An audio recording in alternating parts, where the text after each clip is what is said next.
우리 시간 이어서 구역공과 함께 공부하도록 하겠습니다. 주보 22면을 함께 보시면 되겠습니다. 오늘은 언약으로 성장의 맥잡기 20과이고요. 아브라함 언약에 관련해서 우리가 6번째로 한번 생각해 보도록 하겠습니다. 저와 여러분들이 우리 지난 시간 15장을 통해서 하나님께서 아브라함과 맺은 언약에 대해서 이제 체결식을 맺는 것을 함께 보았습니다. 그래서 하나님의 언약의 어떤 주권성, 은혜성, 무조건성, 그러니까 원래 쪼개진 짐승 사이로 양 당사자가 지나가야 되는데 하나님이 횃불처럼 나타나셔서 홀로 지나가심으로 그 언약의 모든 의무를 내가 다 이행하겠다. 그리고 의무를 어겼을 때에 받게 되는 그 형벌도 내가 감당하겠다. 그것이 바로 횃불 언약식에 담겨져 있는 하나님의 언약의 주권성과 은혜성이었습니다. 근데 여러분, 그게 15장에 있었고 우리가 이제 16장으로 넘어와 보면 이제 또 의아한 사건이 발생하는데, 그게 바로 뭐냐면 아브라함이 언약을 체결하고 난 다음에 그 믿음을 온전히 지키지 못하고 그가 이제 여종인 하갈을 통해서, 애굽에서 온 여종이었죠. 하갈을 통해서 아이를 낳게 됩니다. 이스마엘을 낳게 되는 거죠. 그러니까 사실 그 모습 자체가 아브라함이 하나님의 언약에 대한 믿음이 약하다는 것을 사실 보여주는 아브라함의 불순종입니다. 어떻게 보면 죄악이죠.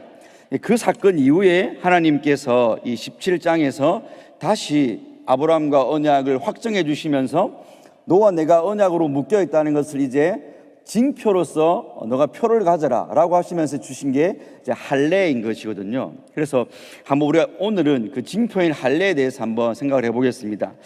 넘어가기 전에 이제 그 앞부분에 보시면 제가 아브라함이 아내 사라의 말에 빠져가지고 하갈과 동침함으로 이스마엘을 낳은 것이 창세기에서 아담이 자기 아내였던 하와의 말에 빠져가지고 하나님의 말씀을 어긴 것과 얼마나 유사한지에 대해서 제가 한번 도표로서 이걸 인용해 놨습니다. 그래서 보시면 결국은 인간이 하나님 앞에 언약에 불순종하는 그 과정 속에서 하나님보다는 인간의 말을 더 신뢰하고 하나님의 말씀에 더 순종하기보다는 사람의 말에 더 순종함으로 결국은 그 목적지가 뭐였습니까, 여러분? 내가 하나님처럼 되겠다는 거였죠. 그래서 그게 아담이 하와의 말을 듣고 선악과를 먹음으로 발생했던 죄악이었고, 아브라함도 마찬가지입니다. 하나님의 말씀보다 아내인 사라의 말을 더 들음으로 하갈과 동침해서 인간적인 노력으로 그 언약의 자손을 낳으려고 하는, 바로 하나님을 뛰어넘으려고 하는 그 모습을 보여주는 거죠. 그게 얼마나 큰 죄입니까, 여러분? 그 12장, 15장에 하나님과 언약으로 묶여졌는데 그런 아브라함마저도 얼마나 실수와 흠이 많은지를 우리가 다시 한 번 더 확인할 수 있습니다. 그래서 여러분, 그 16장에서 하나님이, 그게 아브라함이 86세 때에 이스마엘을 낳았는데 17장에 와보면 이제 99세 때 하나님이 13년 동안이나 침묵을 하셨습니다. 제가 강의한 이는 징계적인 침묵이라고 제가 말씀을 드렸습니다. 그러니까 하나님도 괘씸한 거죠. 너가 내 말을 왜 안 듣고 계속해서 의심하고 사람의 말을 더 따르느냐라고 하시면서 13년 동안 계시를 안 주시고 17장에 나타나셔가지고 대뜸하시는 말이, 나는 전능한 하나님이다. 너가 내 앞에서 행하여 완전하라는 말을 하는 거죠, 여러분. 우리가 15장에서 하나님이 나타나실 때도 14장에서 아브라함이 롯을 구해오고 내 왕국의 도시연합국 전쟁가에 승리하고 난 다음에 하나님이 내가 내 방패와 상급을 했지 않습니까? 그러니까 하나님이 아브라함이 처해 있는 상황에 따라 자기를 계시를 해주는데 그때는 방패와 상급이라고 하시고 오늘 나타나실 때는 전능한 하나님이다 말씀하신 거죠, 여러분. 왜 그렇게 했습니까? 14장에서는 이제 내 도시 왕국 연합국에 대한 두려움이 있는 거죠. 이겼지만. 그러니까 하나님 내가 막아줄게, 방패와 상급이라고 하시고, 오늘 17장에서는 야, 너 왜 그래서 나 못 믿냐? 너 지금 너가 나이가 이렇게 많이 찼고 내 아내도 경소가 다 끊어졌지만 내가 전능한 거 모르겠냐? 내가 언약을 자손을 낳게 할 줄 모르겠냐? 못 믿겠냐라고 하시면서 나 전능한 하나님이야 라고 하시면서 나타나시는 거죠. 근데 하나의 하나님이 조건을 다십니다. 그 전까지는 하나님이 다 하겠다, 다 주겠다 하셨는데 17장 와셔가지고는 그럼 너도 내 앞에서 완전하게 행해, 이렇게 말씀하신 거죠. 이게 이제 언약의 새로운 국면에 들어갔다고 보시면 되겠습니다, 여러분. 여러분, 이것을 우리가 이해하기가 조금 어려우시면 여러분, 그러니까 신약의 은혜 언약을 갖고 오시면 됩니다. 은혜 언약도 뭐예요, 여러분? 하나님이 다 하겠다. 내 아들 예수의 행위로 그 아들의 핏값으로 내가 다 너에게 은혜를 주겠다라고 하시면서 우리에게 뭘 요구하십니까, 여러분? 근데 믿으라라고 조건을 달아버리시죠, 여러분. 그러니까 은혜 언약인데도 하나님이 다 하시겠다고 말씀하시면서도 그 은혜 언약마저도 신약에 오면 주 예수를 믿어라, 그러면 구원을 받는다고 단서가 달립니다. 그러니까 신약의 은혜 언약이 그렇다면 구약의 은혜 언약도 마찬가지여야 되는 거죠, 여러분. 내가 다 할게, 횃불 내가 다 지나갈게, 내가 언약 다 지킬게, 너가 어기는 언약의 형벌 내가 다 받을게라고 하나님이 다 말씀하시지만 거기에 하나님이 뭘 요구하시냐면 단서를 하나 다시는 거죠. 너도 그러면 완전하게 행해.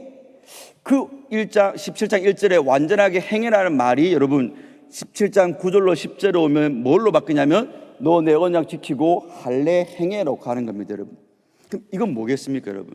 그 할례를 행하는 것, 남자의 생식기의 표피를 벗겨서 징표, 다른 무엇과 어떤 대상을 구별하는 표가 징표지 않습니까?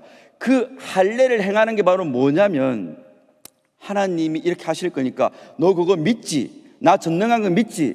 내가 언약 지킬 거 믿지? 너 믿으면 너 몸에다가 그 징표를 새겨라고 하신 것입니다. 이게 조건을 달아버리시는 거죠, 여러분. 근데 이 조건이 단순하게 조건을 행하면 그러면 살고 안 행하면 준다 이런 게 아니고 우리가 신약에 와서 보니까 바울이 로마서에서 뭐라고 합니까, 여러분?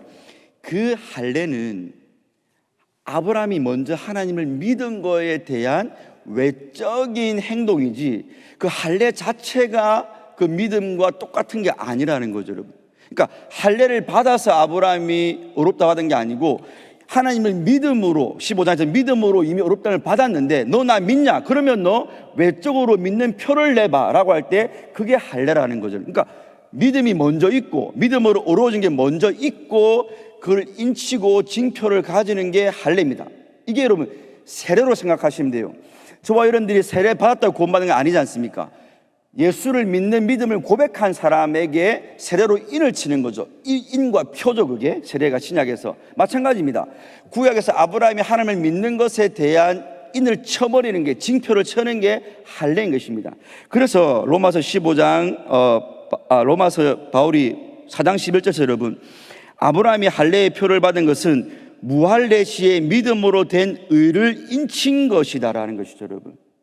하나님이 그 믿음을 보여보라는 것입니다. 근데 그 믿음을 너가 할례를 행함으로 보여봐라는 거죠, 여러분. 그래서 갈라디아서에서 바울이 말하기를 그런즉 믿음으로 말미암는 자들은 아브라함의 자손인 줄 알리라. 믿음이 강조되는 것입니다. 너가 내면에 믿음이 있냐? 그러면 너희가 겉으로 그 믿음의 표를 내봐라고 말씀하시는 거죠, 여러분. 그러니까 이 할례라는 것은 내가 이거 하면 산다라고 하나님 조건을 달았지만 사실은 믿음을 보여보라는 하나님의 또 다른 표현이 되는 것입니다. 이건 신약에도 하나님이 우리에게 똑같이 요구하시는 거죠, 여러분. 그래서 이것을 우리가 언약에 있어서도 하나님의 주권을 강조했지만 인간의 책임을 완전히 하나님이 도외시하지 않는다는 거죠, 여러분. 그래서 하나님의 주권과 인간의 책임 부분의 첫 번째 단락에 그 구약 신약자 말한 부분을 잘 보세요, 여러분. 여기서 우리는 신적 주권과 인간적 책임의 신비 속에 들어간다. 하나님은 자신의 약속을 이루시지만 수혜자의 믿음과 상관없이 이루어지는 것은 아니다라는 거죠, 여러분. 하나님이 다 하시지만 하나님은 믿음을 통해서 하시기 때문에 저와 여러분들에게 믿음을 요구하신다라는 것입니다. 그리고 그 밑에 이제 존 머레이라는 신학자가 쓴 말도 똑같은 것입니다. 언약은 두 당사자 간의 연합이고 교제이기 때문에 하나님이 일방적으로 하신다고 하지만 그 일방적인 은혜를 받는 자들에게 반응을 요구하는데 그게 바로 믿음이고 내면의 믿음이 외면으로 나타나는 게 할례에 대한 순종이었다라고 똑같은 말을 하고 있습니다. 그래서 여러분 제가 우리 이 맥잡기 10과 할 때 은혜 언약을 할 때 행위 언약과 은혜 언약을 비교하면서 행위 언약의 조건은 완전한 순종이었죠. 근데 은혜 언약에도 조건이 요구되는데 그게 바로 뭐냐면 그리스도가 행하신 순종에 대한 믿음이다라고 말씀을 드렸습니다. 그러니까 은혜 언약이라고 조건이 없는 게 아니다라는 거죠. 중요한 것은 은혜 언약에서는 그 조건인 믿음마저도 하나님이 주시니까 이걸 우리가 또 은혜가 되는 거죠. 에베소 2장 8절 말씀에 이 믿음은 하나님이 우리에게 선물로 준 거라 했기 때문에 이 조건마저도 하나님이 이루어 주시기 때문에 우리가 이것을 명령이지만 조건이지만 하나님의 은혜로 다 받아들일 수 있는 겁니다. 여러분 이와 관련해서 우리 19세기의 설교의 황태자라 불리는 스프더 목사님이 이렇게 했습니다. 그분은 이제 침례교 목사님이지만 개혁신학 칼빈주의였거든요. 그분이 이렇게 말했습니다. 여러분들이 나가서 복음을 전할 때는 그 죄인에게 예수를 믿으라라고 조건을 달아야 됩니다. 그러나 그 사람이 믿고 교회로 들어오면 그 사람에게 말해주기를 당신이 믿은 것 하나님의 은혜로 된 것입니다라고 말해주라고 했어요. 여러분, 맞죠 여러분? 구원받으려면 믿어야 됩니다. 우리는 그래서 믿으라, 주 예수를 믿으라 그러면 구원을 받습니다. 이게 하나님이 할례를 행해라, 그럼 내가 너 살릴 거라고 말했지만, 그 사람이 교회로 돌아오면 당신이 할례 행한 것, 당신이 믿는 그거 하나님 은혜입니다. 그러니 다 하나님의 은혜입니다라고 우리가 말해야 된다는 거죠. 그러니까 이 할례를 행하는 이 믿음의 조건, 이 언약의 조건을 어렵게 생각할 필요가 없습니다. 신약에서는 믿음을 요구하는 것 똑같이 하나님이 그 믿음의 표로 할례를 요구했다라고 생각하시면 되겠습니다. 그래서 이번 질문이 바로 그것입니다. 15장에서 하나님이 혼자 다 하실 것을 말씀하시면서 왜 17장에서는 조건을 다시냐? 이게 다른 언약이냐? 아니라는 거죠. 그 조건마저도 하나님이 이루실 거기 때문에 이 아브라함 언약은 은혜 언약으로 하나로 통일되는 언약이다, 전혀 새로운 언약이 아니다라고 함께 나누시면 되겠습니다. 기도하겠습니다.